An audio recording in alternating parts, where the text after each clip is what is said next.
بسم الله الرحمن الرحيم إنه لقرآن كريم في كتاب مكنون لا يمسه إلا المطهرون تنزيل من رب العالمين بسم الله الرحمن الرحيم إنما يريد الله ليذهب عنكم الرجس أهل البيت ويطهركم تطهيرا.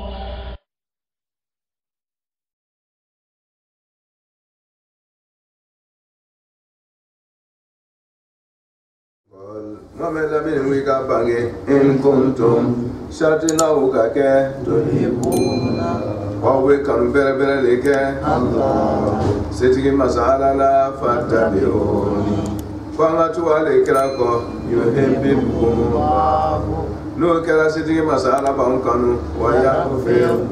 وكسبب على وتعالى يافا لكم أم بلا جريمة ذنوبكم abe ya fanga jirumuma والله sabi anga donga foko masami toko ala غفور ya fa masa pere رحيم ina masaba ana ka kala kan bai an gona wala ta dola ko kuma le tuwe beni ko o te do wala ala ko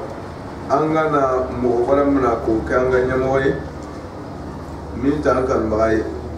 ala ko la yattakhizul mu'minuna al-kafirina awliya'a min dunil mu'minin. Okay, ko siraman kana mogota ka ka ko nyara bo bagay ka gulu fo nyoy mite anyona siraman dere. Okay, kabi o ba wale kan o dila setting masa ala boro sabi danger te jugu de ba kon ni iye mo gora muna ka ki gulu fo nyoy miti ka dina kan bagay cheni min bala anta donga sa dana may kangal gere mi gushira la bro ni ya laje koronan kono yoro shamana itini baba kan nyona usroy adu yjumay ako wa man yaf'al dhalik ale arama mo wuruma ya min faye dumti yo nyo wali de yo nye karamo yo nye limam yo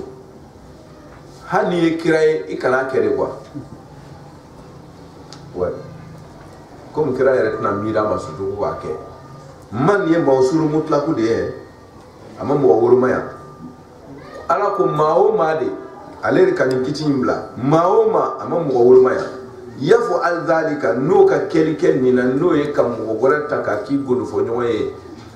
ere limaniya jɔntɔ k'o k'i ka ko ɲɛnabɔ n'a ye ko dun tɛ mumini bolo min tɛ ala ko ye mumini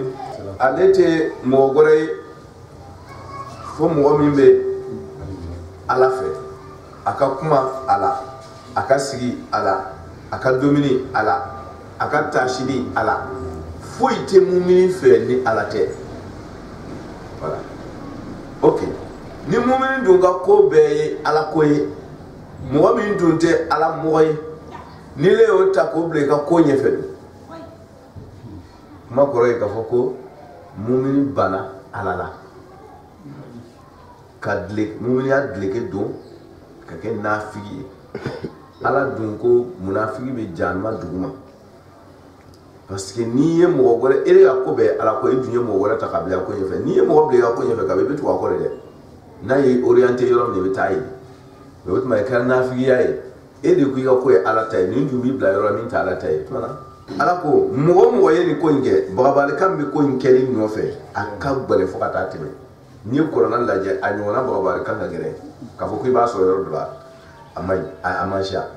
a yɛrɛ tɛna sɔrɔ yɛrɛ a dɔ ye jumɛn ye a ye nin bagabali kan bɛ lara kan ni min o min y'a kɛ fa laysa min allahi fi shay'in ko i kana i bolomala foyi kan i ka sun i ka taa sari kaba kunna foyi ko tigila mɔgɔ ma kɛ a kɛra mɔgɔ sugu de ye i n'i ka waliya ala b'i ba a la i n'i ka kiraya ala b'i ba i la kira tɛna kɛ wali tɛna kɛ mɛ kuma na an b'a fɔra parce que man n'a nana mɔgɔ sugu kɛ ala ma mɔgɔ woloma kuma kɔrɔ ye kɔ mɔgɔ si kana i bolomala i ka kɛ wali ɲuman dɔ kan k'a fɔ ko i bɛ nin ko fasɔn kɛ voilà i ka hɛrɛ o hɛrɛ ika yera koro ala ni burma la wore kan kan ni bara sugu in kedro ala be buy koko ay buy koko parce que ko kira ya ma yoro do law taqawwala alaina ba'd al aqawi ko kira na ka kira baya ale ala kan no wonti ka se kira fe mais ni to kan bayna ka ko ke mita ala ta ala buy koko oui ma ko ray ka foko kira take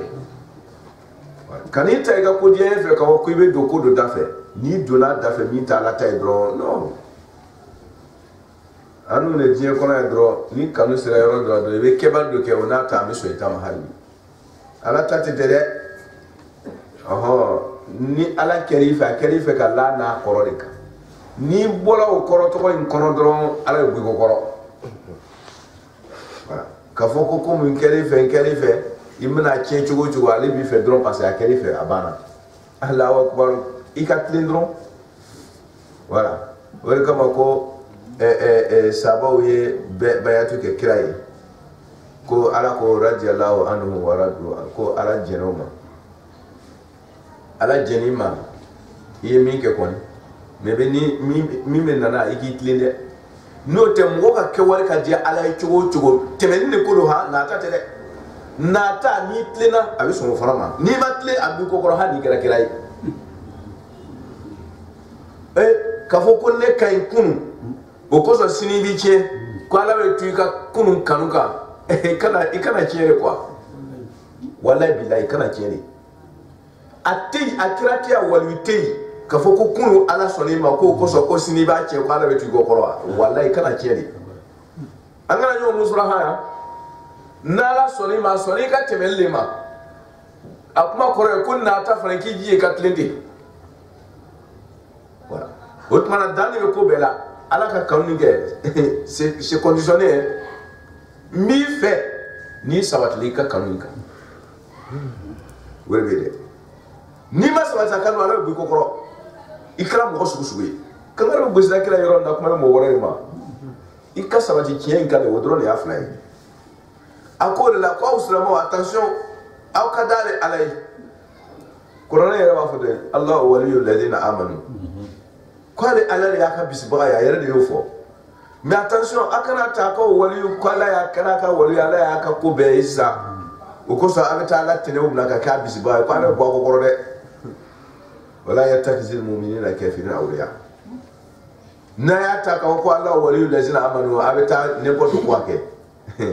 aja atala no ala ko wa man yaf'al dhalika falaysa min Allah fi shay'in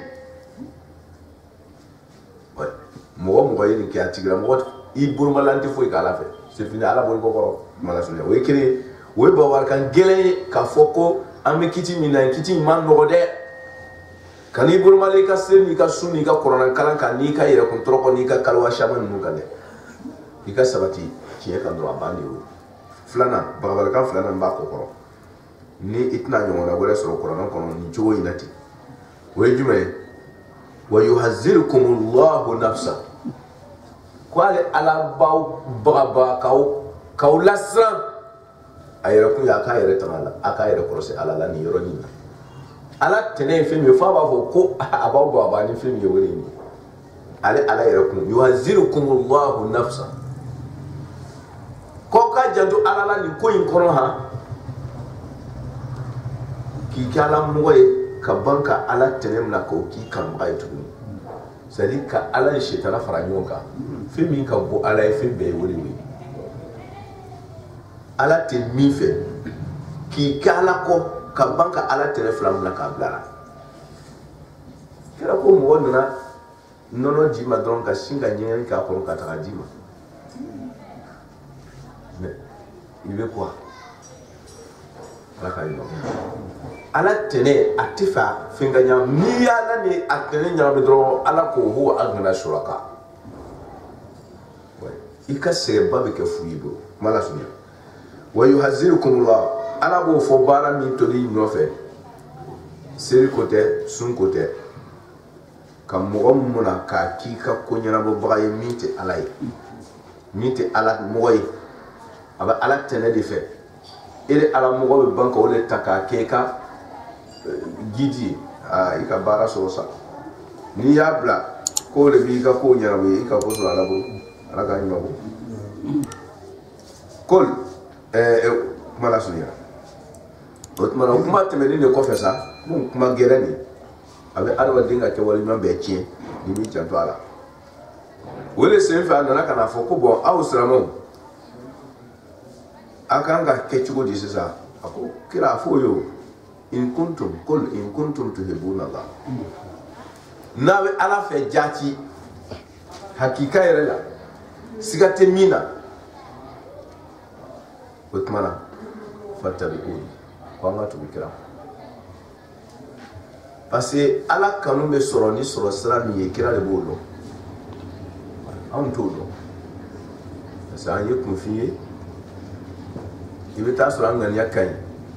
mais an ka laɲini ye n y'o de fɔ ko n'i taara limami sigilen sɔrɔ a ka mihirabu la ka taa dɔrɔbute ta k'i so sɔrɔ ko i ɲɔngiri k'o d'a ma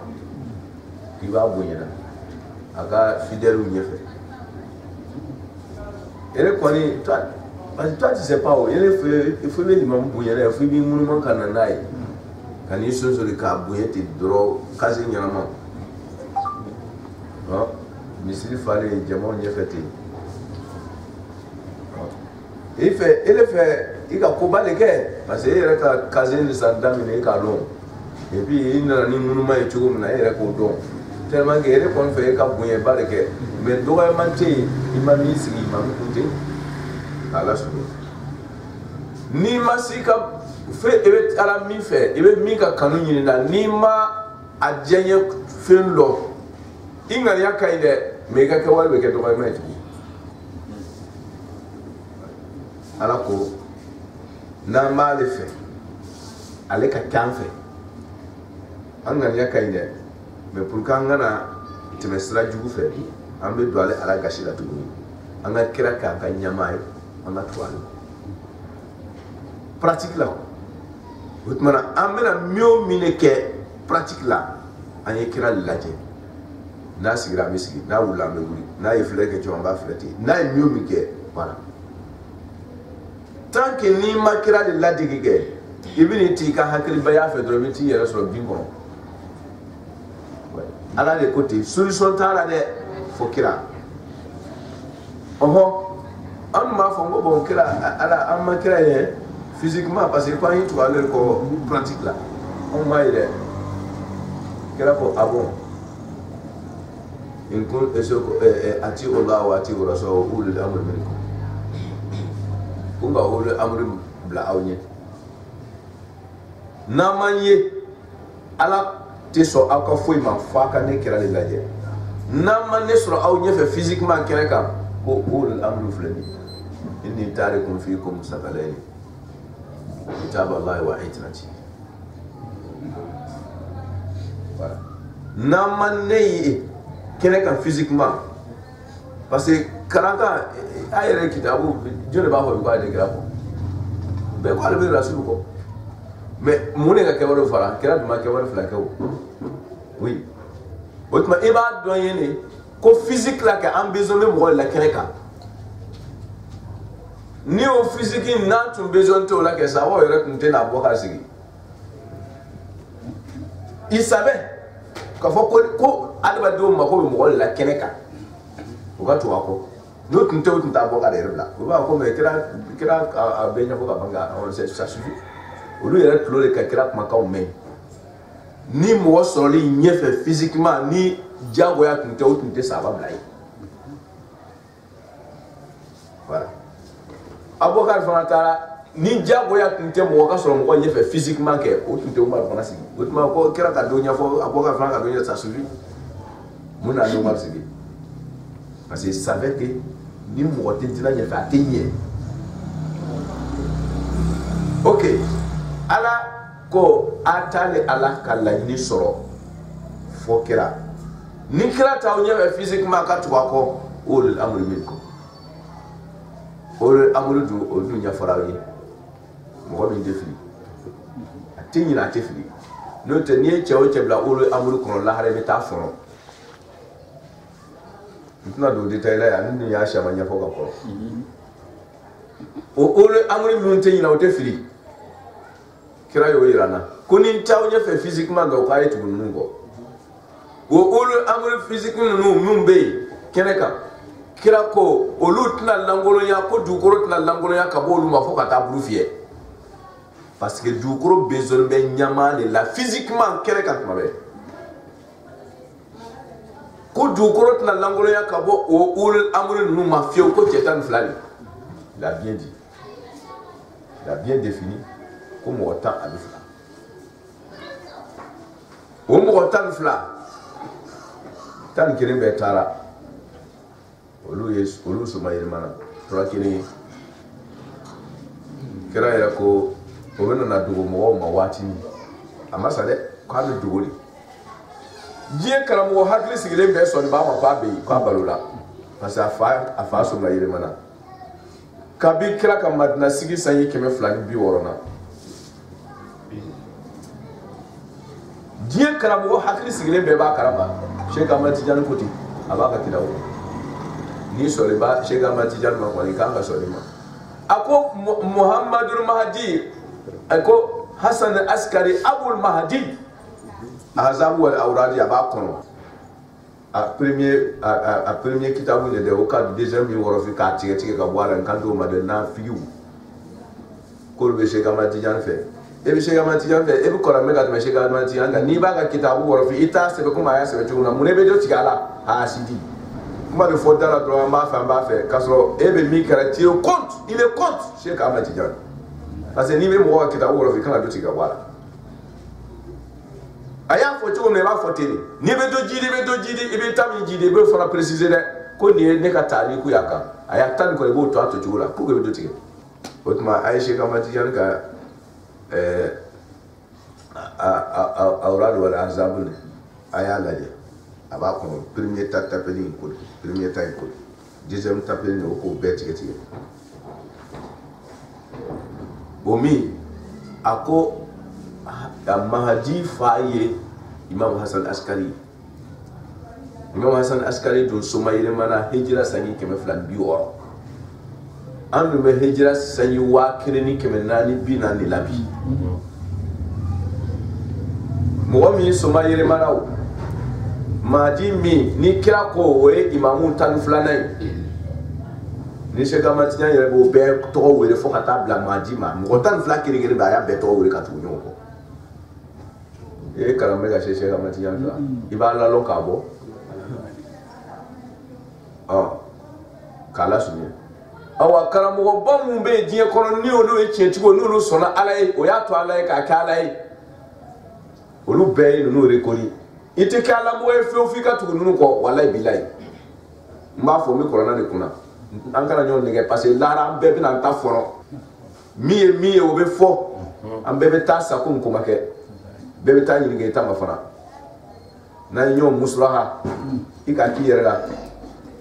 oyi Ala ko ten kɔrɔna kɔnɔ ko ni bɛɛ b'a kɛ wari bolo lahara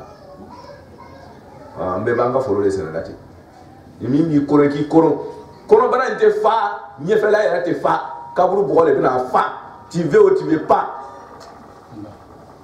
ni min l'o sera a bɛ fɔ de an bɛ kira ka mawuludi de la a ci kun kira nana ka ban mun bɛ yen dibi bɔra yen yelen nana an b'a ka aya de kan ten in kuntum tuhibbuna Allah fattabi'uni o tuma na ala tɛ sɔrɔ fɔ kira ko ni n t'aw ɲɛfɛ physiquement ko n bɛ mɔgɔ bila ɲɛfɛ physiquement o mɔgɔ physiquement ko mɔgɔ 12 don ko dɔ wɛrɛ tɛ dɛ n'a taara mɔgɔ wɛrɛ ɲini ka bila yɛrɛ ɲɛfɛ physiquement ça vous regarde o mɔgɔ 12 a ko 11 k'olu bɛna taa ko tɔ 1 k'o bɛ to yen fo ka taa se diɲɛ wuli ma Ala tɛ sɔn fiyewu o ka dugukolo ka lankolonya ka bɔ mɔgɔ 12 nin ma ko n'a lankolonya dɔrɔn ko diɲɛ bɛ wuli diɲɛ dan kun ye Ala bato ye oui n'Ala tɛna bato tuguni Ala bɛ dugukolo mirimiri ban de y'o ye a ko a mɔgɔ laban min bɛna to yen fo ka taa se diɲɛ wuli ma a ko a bɛ kɛ mɔgɔ dɔw kɔnɔ k'a tɛ balo la ko fɔ ni Ala ye maa bɛrɛ mun dusukun lajarabi ni limaniya gɛrɛ ye k'olu kelen-kelenw de bɛ to a kan a yɛrɛ y'a lamɛn bi kɛ bi silamɛw hala an bɛ se k'a fɔ hala tiɲɛni yɛrɛ ma la ko Imam Mahdi be tiers des musulmans kira mi fo Sadiqul Amin ko abena dogo ko silamɛw kafiri ko tɛ dɛ mɔgɔ mun bɛna da la silamɛw cɛla ko a bɛ dɔgɔyɛ ko a bɛ balo la ni dun ye ala ye kɛnɛ kan bi jɔn bɛ yen bi olu y'a kalan mun yɛrɛ ma la olu y'a karamɔgɔw k'olu la la bɛ o y'a kalandenw ko ba la a kɛra baara y'a bolo ala kalan fɔ nin maniya la o tuma na o Imam Mahdi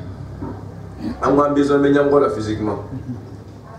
o Imam Mahdi ko ni n dogola waati min ko n'aw ma sɔrɔ kɛnɛ kan physiquement ko n bɛ mɔgɔw bila o ɲɛfɛ physiquement oui ni kira ko tugu kari kɔ e bɛ tugu a kɔ de c'est comme ça kira ye Mahdi bila ye Mahdi ko n'a kɔsɔn ko n'a kɔrɔ kɔsɔn o ye jumɛn ye juguw ka wala Imam Mahdi dogola ne tama dogo a yɛrɛ ma dɛ ayi mun de ka Nabila Isa dogo i bɛna fɔ ko Imam Mahdi ko a ka mission ko a nana mission kan ko k'a bɛ dogo mun de ka Isa dogo Nabila Isa kira tɛ wa ulul azmi tɛ de mun de ka dogo Imam Mahdi tɛ rasulu ye ulul azmi tɛ mais ni ulul azmi yɛrɛ dogola yɔrɔ min na o fɛn min ye Isa dogo o kelen de ka Imam Mahdi dogo o ko kelen de fana k'an ba Fatima Zara kaburu dogo n b'a bɛɛ fɔ ko n'i y'a bɛɛ fɔ k'i b'a bɛɛ tiɲɛ ala k'a ɲuman bɔ k'a lasurunya fɛn min y'an ba Fatima Zara kaburu dogo silamɛw ma Madina kɔnɔ o tɛ sira k'a yɔrɔ lɔ silamɛw ka tètè juguya de a bɛ fɔ de a ɲɛɲini kɛ ne de k'a fɔ ten n ko silamɛw ka tètè juguya de ka an ba Fatima Zara kaburu dogo n'o tɛ mɔgɔ sara ka fɔ an ye olu kaburu bɛ yera mɔgɔw yɛrɛ sara kɔfɛ o fana kaburu bɛ yera o mun de ka kira taara k'a denmuso kelen bɛ min to ye diɲɛ dugukolo sanfɛ k'ale kira dusukun don mun de k'o kaburu dogo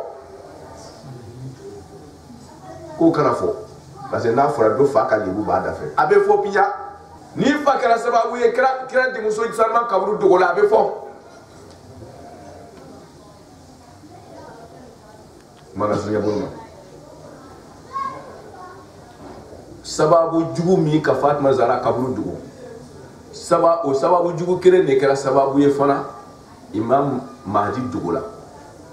o sababu kelen pele fana kɛra sababu ye Nabila Isa fana dogo la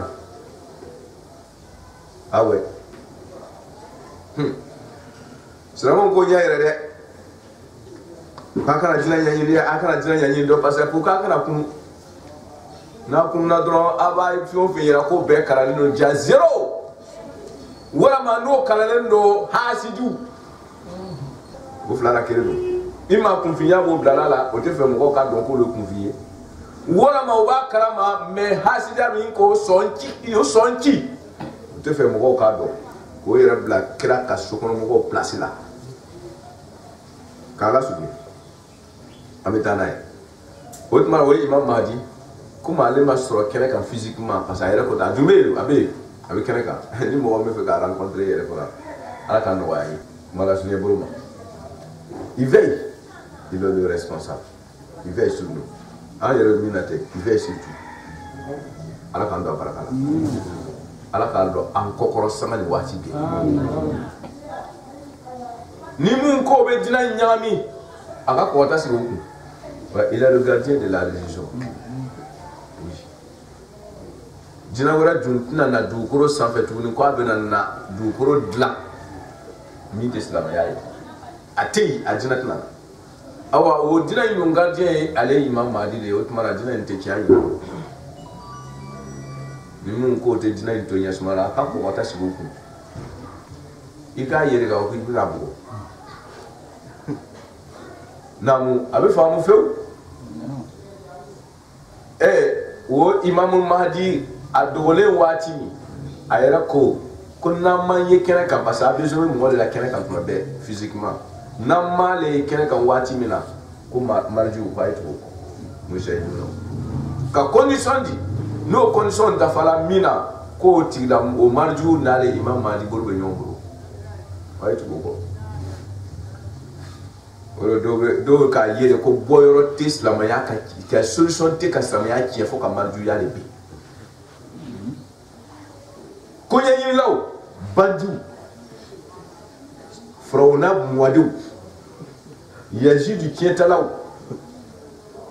oye wore recherche ke hal sinikere obaka biera dronte de hal sinikere obaka ko tsama ya ni atise ka détruire feu fo ka marju ya le bi parce que o ka do ja juru kise de kata fo ala bro ala le yaka kira bla kira yaka mugotan fla bla mugotan fla ko ni te dron ko marju ka condition ni ko ni mi o condition da fala mi o mina ko na le ma di bro be nyongoro kwa etu ko na e mi fo ale ma di de koti juru kise wu e san joro ko wu fa ni dlo ale bi se ala ala kan ke dlo mba yo la won bo ka ye ko sis wotman ni marju ya bore do sramon tara ko fe c'est tout le monde travaille nyam ko ti law ibe mi kala ala ta fe hanani sababa ben ala ti so oui hanani sababa ben ala ti so bro oui ele wari do signé c'est pas de tasser ça 10 000 francs billet il a que même couleur même chose à quatre même chose ni comme même chose quoi aller yere sauf scientifique mbaka aller ni donne scientifique créé aboyo a couleur tout numéro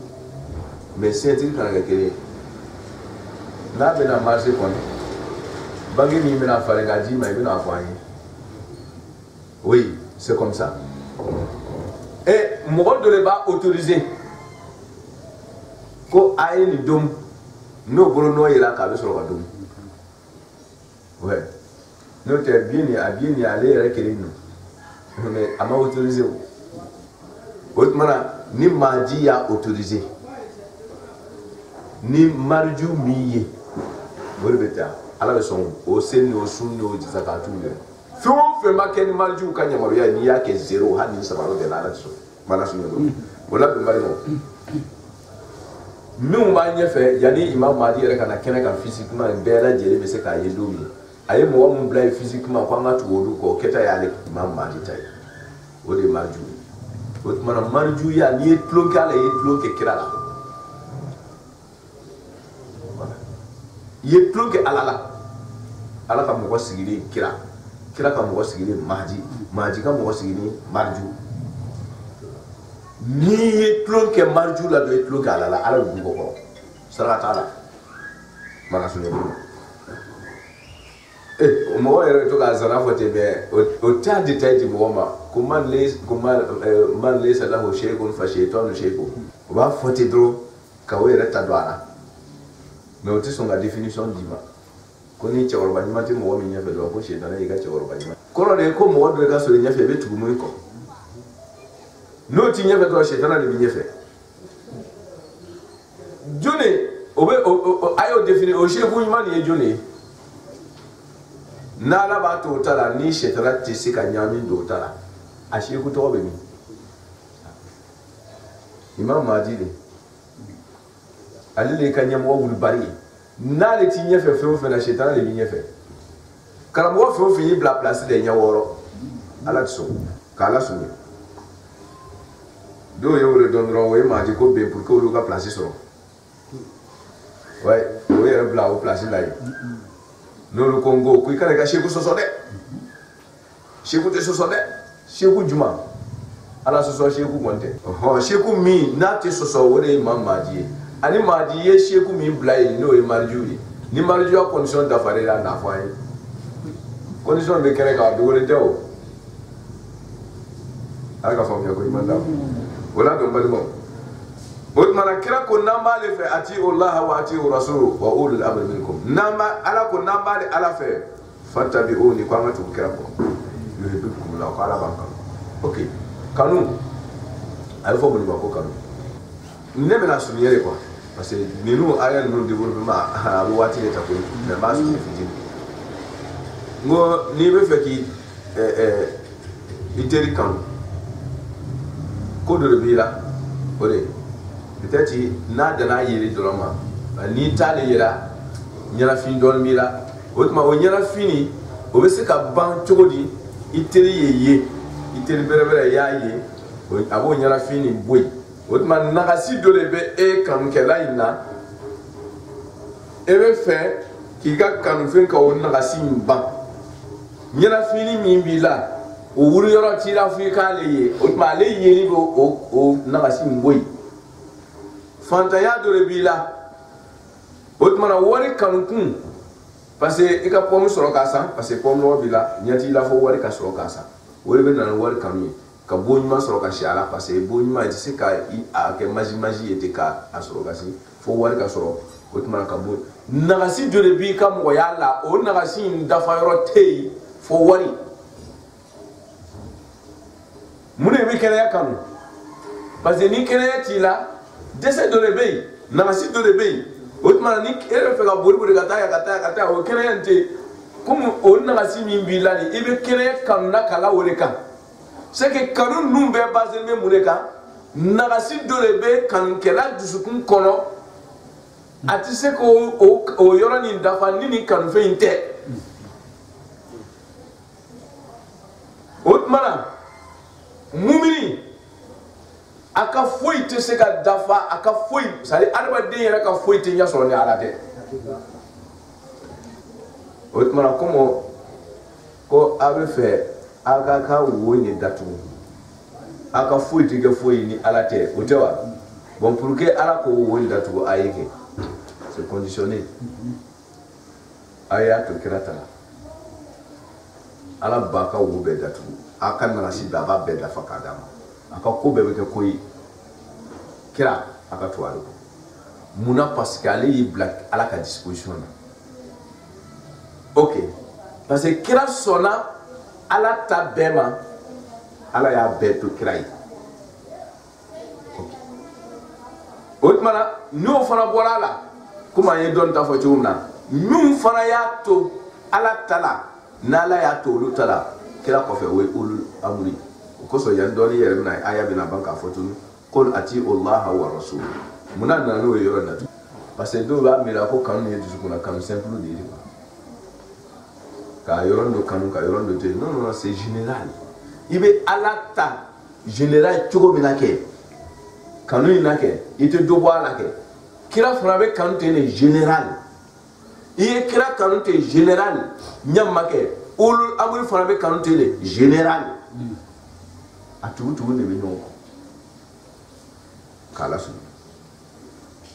yuhibbukumullah ok ko alaka kanu ni be fe tasman kamera o be ere ji ke karakan ka be nyigi o amena ibe kule kuna yeti se otmana alako na tula kirako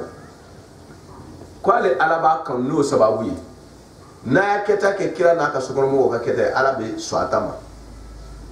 ako pour que ala be na swatama ni ke o solution e juma ye ala yere bolo ako ya gufuru la fun parce que jimi kelbe ka kala nyigi ke wala ka jurumu tant que ni jurumu mako na fara ko yuhibbukumullah yuhibbu le be détail de mate o aya le binya forete ya gufuru la kum zunuba ko ala be fe ka nani here mi ka dawma parce que corona lay aya ka ala tay pour que ala ka here ka soroke fa ka here nkiena fo ko le boy ala ba o jurumu ya fa mais ni jurumu ya fa la itra jurumu ga chew abinya soro o ko le ka fo ko mumini ala be ya afrika jurumu ma ere yere te jurumu do wala tuguni ba yi tugura kira ko kama itu yemu ncheche ka ko eto ntugu ndekira ko abeno yafa parce que yere la ruta sa ko ibena tugu kira le ko bon idun tugu la kira ko koroma jurumu mbe na be kanga chenike her ala ka kanu hereina ala be lo li yafa ka boni parce que tout le kira ko donc automatiquement herebela mais no mi be kala ko mo imam ram ko chi yamba la ka no ka me ka bashika atinye a minute dia botma ala kom ale ka kanu ye jume abwa ka jumu ko ka boy le fait qu'a tu la kira kodron c'est fini here daira ka balu nan otma ale ala bena ka jurumun ko here barna kala su wa yaghfiru lakum dhunubakum abanga tasakku ka saniya ka dama nono salman be blala sisa no e kira kamuni no e tuli kira ko no e ala sabu keri wallahu masami alai gafurun kwale ala le toye ko ya fa de sutura masala ka ya fa ma rahimun hina dumele masa ko kene ame aya kirinta ko mo mela mira bangi ati o kwaye tugu allah ala ko ala kira kanu mi ko forani akara ke demi misure aye tugu ala ko o tugule ala ko de kore wa ati o rasul ati allah wa rasul ani kira akana différence do ala ni kira cɛ sauf ala ye damba masa ye kira ye danfɛn ye a banna kira yɛrɛ ko tɛ ne ya ani ahadu betu bɛɛ ye o de fɔ ko mi o mi y'a diya ko a y'a bɛɛ fɔ olu ka ko la o fɔ dani masa ye ala ye olu ye danfɛn ye a banna n'o tɛ mi o mi y'a diya olu ka ko la a fɔ a bɛ bɛn olu ma a fɔ olu de bɛ baji bolila a fɔ olu de bɛ yiri denna a fɔ olu de bɛ fɔyɔ taamana n'i m'a faamu na n ka warada d'i ma yɛrɛ fɔ tɛ walayi n'i tugura arubeti kɔ i ni bɛ lafiya parce que bonaw da yɛrɛlen don i bɛ kow faamu a faamu cogo la ko tɛ kɛ ni sababu t'a la ala bɛ se ka san jigi ka sɔrɔ a ma kaba fin mais a bɛ kaba fin k'a yɛrɛ la ko ko bɛ taama n'a sababu de ye wala k'a lasurunya ni alubetu tɛ fɔyɔ tɛ boli o de bɛ fɔyɔ bolila n'olu tɛ yiriw tɛ den kɛ n'olu tɛ tile tɛ bɔ a tɛ don k'o bɛ o kɛra ala ye mo i t'a faamu kana gɔrɔ o la fewu i ɲɛ bɛ taa jibi la lahara i bɛ sa dɔrɔn i bɛ kunu dɔrɔn ko fa kashafna anka ghita'aka fa basaruka al-yawma hadid i bɛ kunu mais c'est déjà tard i bɛ kule k'i bolo ci yawma ya'uddu adh-dhalimu ala yadayhi i b'i bolo ci k'a seri ko ni tun ka lɔn ni tun ka tugu ko k'an tun ko nin ye kafiru le si tu ko kafiru do ko ja olu de ɲɛ yɛrɛ la kana tugu an kɔ fewu ne tɛ dɛ a ye tugu alu bɛ tugu kɔ ko an ka tugu ala kɔ complet wa rasul ni kira kɔ complet bandi fa in tawallaw ni min bana ko a kabalen do ala ko k'a fɔ o ye fa inna allaha kuma caman tɛ ala fɛ o fa o tartibi fa o de dɔ bɛ yen jawabu do fa in tawallaw fa inna allaha wayi ishatu na jawabu ala minute ni ko dɔn k'i ban ko ale ala tɔgɔ ye quoi la yuhibbul kafirin ko ale tɛ kafiri sara fitiriman wari tiɲɛ dogo la hasidi o de kafiri ye i m'a ye nin yɔrɔ n'a ka mo ni change ka kɛ kafiri ye ko a ye tugu kira kɔ ka tugu ni kɔ a nana kanu bɔndaw de la a ye tugu kira kɔ a kan ko dɔ to ye buna la mais n'i ye dɔ ta ka dɔ to yen ou bien ka kanu yɔrɔ dɔ ta ka kanu yɔrɔ dɔ to yen ala k'i kafiri yu'minuna bi ba'di wa yakfuruna billahi ulaika humul kafiruna haqqan n'i ye dɔ ta ka dɔ to yen i kafiri fi kana miiri ko n ye silamɛ dɔ ye dɛ ala yɛrɛ k'i kafiri tiɲɛ dogo la k'a lasɔrɔ parce que mɔgɔw ma arbitre dɔn ouais ati o la wa ati o rasula ulul amri minkum fɔra kɛ ko an ka tugu ala kɔ ka tugu kira kɔ ka tugu a ka sokɔnɔmɔgɔ sanamaw kɔ mɔgɔ m'o dɔn an ka ɲɛmɔgɔba dɔ de tɛmɛna min tɔgɔ ye ko Mamun ale de bɛna imamu dɔ questionner ko a fɔra ko arbitre ka fisa ni bɛɛ ye ko kira ka sokɔnɔmɔgɔw ka fisa ni bɛɛ ye ko kɔrɔna kumana kan yɔrɔ jumɛn kɔrɔna tigiw bɛna kɔrɔna fasara aw ye sen ka warada bɛ bolo a ti o la wa a ti o la sulu kɛ o de bɛ ɲɛfɔ e ten ala k'an k'a fanba kira barika la ala